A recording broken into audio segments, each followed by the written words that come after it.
Do you have the idea for a great podcast, but don't have the space or equipment to produce one? Don't wait another minute. Audio Bay Studios is the best place to produce and stream your podcast live. With 4K cameras, professional equipment and more, Audio Bay Podcasting Studio is the best place to showcase your great ideas. Call us today at 440-539-1150 for more information and to book your podcasting session with Audio Bay Podcasting Studio. Call today. Wow, dude.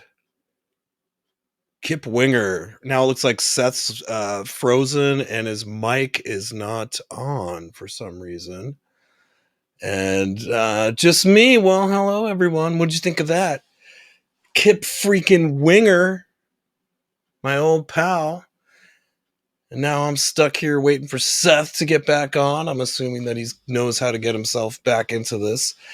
But if that wasn't exciting enough, having Kip Winger on the CHRIS Akin Presents, very shortly here, we are going to have, from Tesla, the guitarist Frank Hannon. Yeah. And are you back with us, Seth? Yeah, I don't know what the hell happened, man. All of a sudden, kicked me out of the studio. Kip Winger turned you to stone?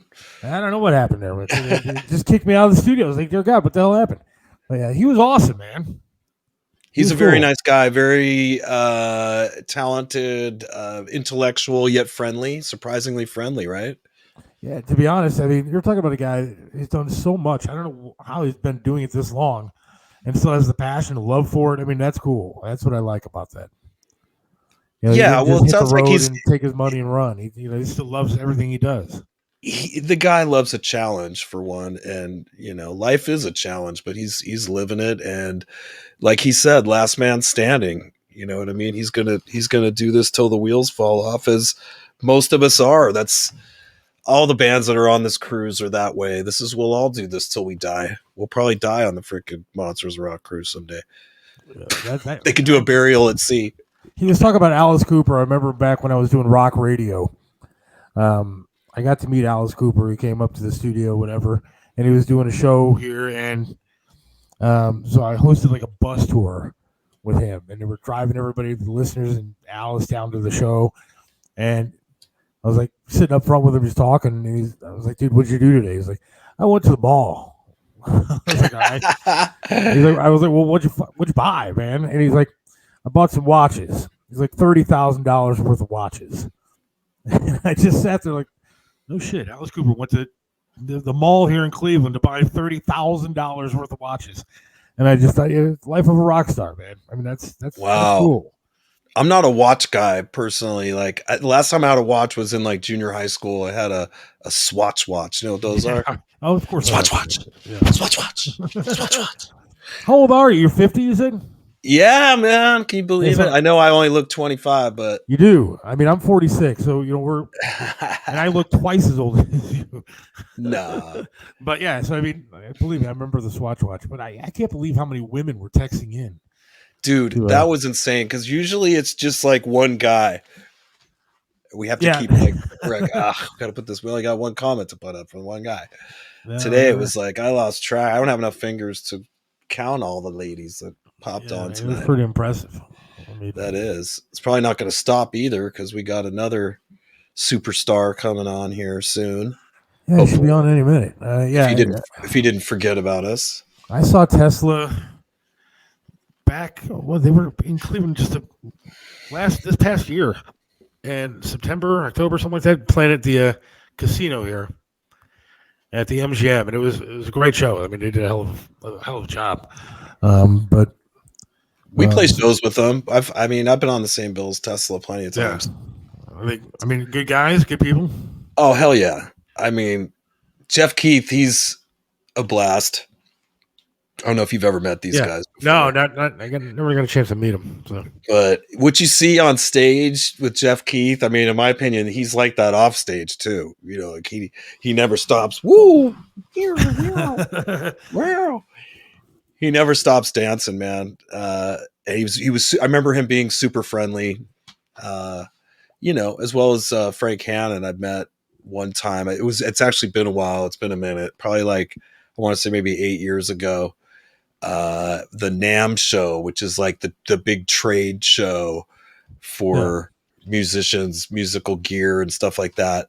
And they have a lot of rock stars that show up to that endorse certain brands and so forth. And I ran into him and I just had to come up and tell him, hey man, just wanted you to know I was a fan, because our audience would like to know the first arena band I ever saw in concert was Tesla opening for Def Leppard. And this has been, God, I would imagine around 1987, maybe, or 6. But this would be for the Hysteria tour, which this was the long-awaited Def Leppard.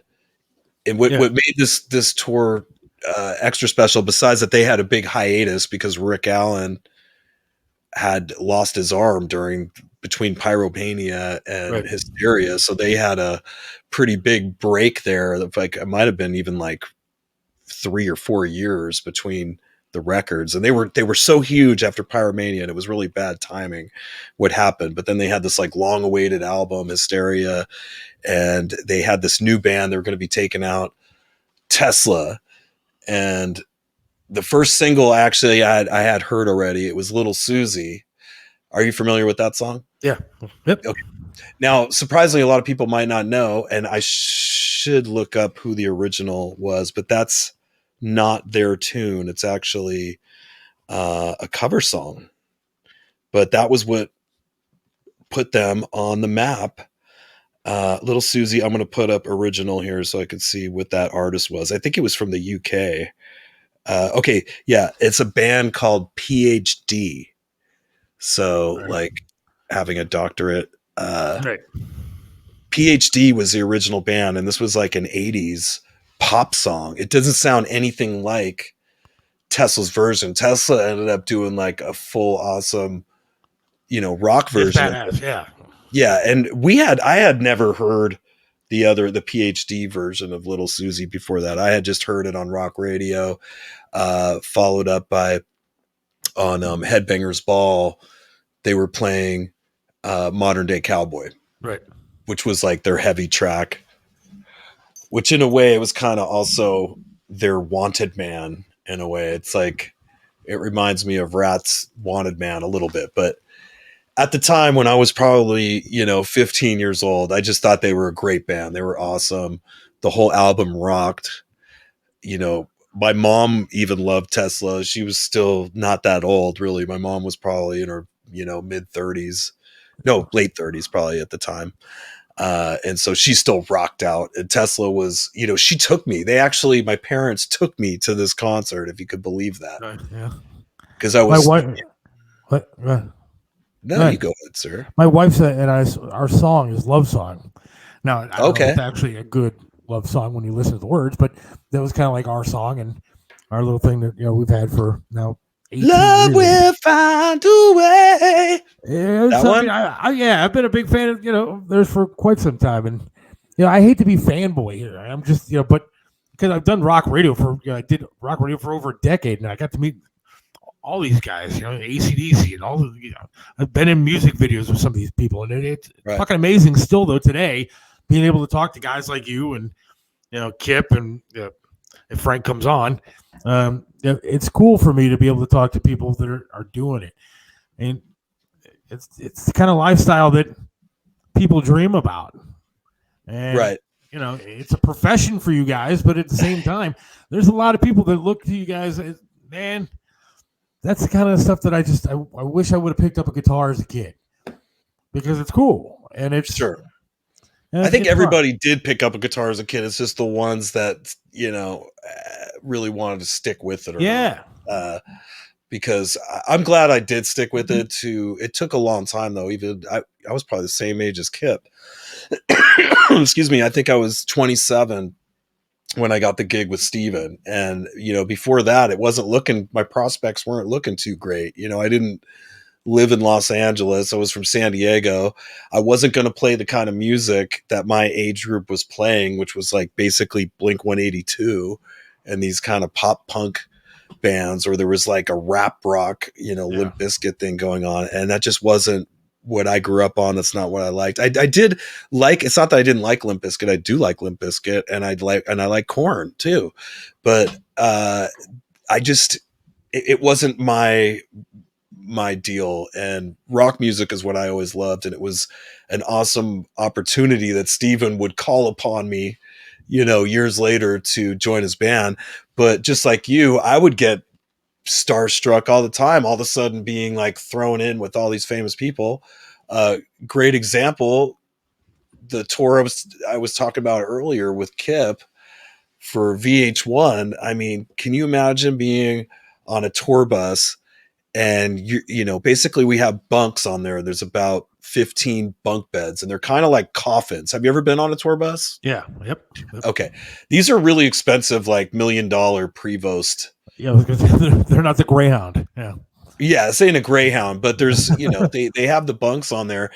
And, you know, I took this, you know, the first row of bunks. I was like up top, and like Don Dokken was like right beneath me on there. And you had Kip Winger, you had the entire Firehouse band, you had Red Beach, you had Stephen Pearcy, Frank Wilsey, who was our other guitarist. And then you had Jani Lane just going nuts out there. And things got like really hairy, you know, like in the beginning, Jani was nice to me, but as he kind of fell off the wagon and things got nuts, like first they had a sober sponsor guy come out to kind of babysit him. And that guy ended up partying within like a day or two, and things just went to crap. And he just got like progressively worse till it escalated to this one night. I think we were in Washington, DC or something. And we needed to get up super early to go into a XM radio interview down in Manhattan, which we would be going to the actual studios there. And you have to get up really early to go to this, because you have to drive into the city, and it's a whole thing. And we needed to be there like at 6 a.m. So by like we had a bus call of like 3:30 or 4 in the morning or something like that. Well, out at dinner the night before, Jani comes up and tries to get Frankie and me to come out with him. And he has a glass of like Jack Daniels that he just like slams down. He's like, do this, take a shot. And like, looking back, I don't know if this is for sure, and I know he's not around to ask him, obviously, but I think he might have roofied me, because I drank that. And I remember I got like really messed up for not having drank all that much. But we went out, and I think to like a strip bar or something like that. And I was just like, because I'm pretty sure there was something in that drink, I just remember clips of the night. Like we ended up somewhere, and he had an assistant, and I shit you not, the dude's name was Waldo. Okay. And he looked exactly like you would think a Waldo would look, with the glasses and he was just like this kind of goofy assistant dude. And he was out with us too. And I remember I wasn't making hardly money on this thing at all. And I didn't even really want to go to this, you know, strip bar. So I certainly wasn't going to be giving a lot of money at this thing. And I remember I pulled out, like, I handed this girl like $1 bill or a couple like dollar bills. And at some point I remember she looked at it. She picked up the dollar bills, and she's like, like she saw that it was only like $1. So she's like, the fuck out of here. And then I remember like, oh, well, I gotta get out of here. And I remember like Waldo crawling and picking up the ones, like sticking them in his pocket or something. But we ended up getting out of there, and Jani somehow got mad at me. Like we were in the cab to leave, and those guys were in the back, and I sat in the front of the cab, and the driver was a little like sketched out. He was reluctant to take us, but it was late, and he could tell everybody was a mess. And he's driving us, and all of a sudden Jani tries to like attack me from the back seat of this taxi cab. And that's the first time that I learned that taxis actually have a partition Right. that they can throw up to protect themselves. Thankfully, like and I was like, oh man, you should have done that a while ago. And I'm thinking, oh great, now we can enjoy the rest of the ride. Nope. The cab driver's like, get the fuck out of my cab. And he like throws us out in this like terrible part of town. And I was just thinking, oh my God, we're going to get robbed here. We're going to get mugged. What are we going to do?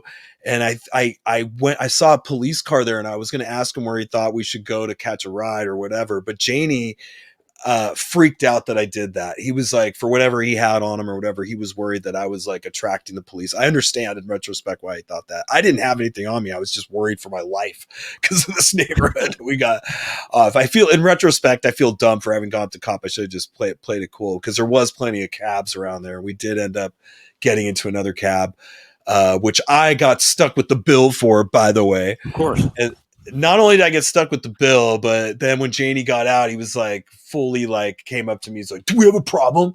You have a problem? Huh?" And he's like way taller than me, by the way. I'm like 5'9" and 3/4.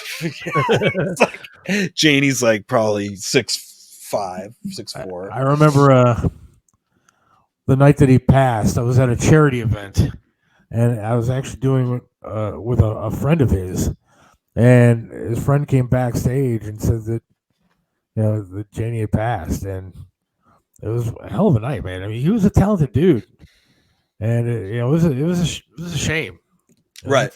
Well, you know, he had a lot going on. I don't know in his personal life what he was dealing with, or if there was medications involved or whatever. I mean, I think that anybody who has multiple MTV hits and, you know, a platinum record should be grateful for that, you know. And it seemed like, from what I could tell, he didn't like being the apple pie guy or whatever, and he kind of moped about it. And it doesn't take long when you hit a peak like that people end up, you know, moving on. You're not going to stay at that peak forever, you know.